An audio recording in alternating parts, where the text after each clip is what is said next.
Le taux de vaccination global du réseau de santé vitalité est au-dessus de 88 Le taux de vaccination de nos travailleurs de la santé dans l'hôpital de Saint-Quentin est autour de 40 Les maires de Saint-Quentin de Kedgewick étaient en ligne hier pour connaître les derniers développements de la 4e vague de la COVID-19 qui touche la province.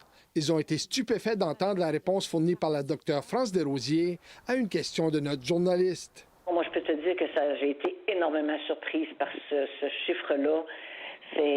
C'est pas du tout ce que je m'attendais. Je pensais vraiment qu'en quelque part, ces personnes-là seraient les premiers en ligne. On pensait, nous autres, tout allait bien. On n'avait pas de chiffres, on n'avait rien. Quand on a entendu ça, ça a été vraiment une claque au visage, vraiment décevant de qu'est-ce qui se passe, là. L'information arrive alors que cette région isolée du nord de la province est durement touchée par cette dernière vague après avoir pratiquement été épargnée lors des 3 vagues précédentes. Il faut arrêter de fermer les yeux puis se boucher les oreilles. Là. Les cas sont maintenant chez nous, là.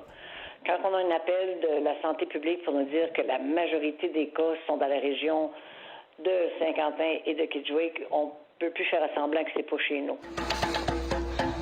Dans cette région, il existe une certaine résistance à la vaccination, comme en fait foi cette manifestation qui a rassemblé près de 100 citoyens la semaine dernière. Le maire de Kedgewick constate que des gens véhiculent de fausses informations dans les réseaux sociaux au sujet de cette pandémie.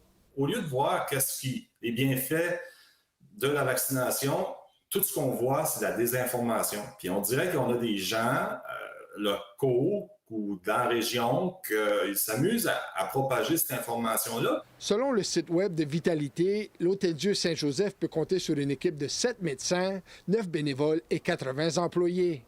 Il dessert une population de 6 000 personnes réparties entre Ménéval et Saint-Quentin. Ici Serge Bouchard, à Radio-Canada, Saint-Quentin.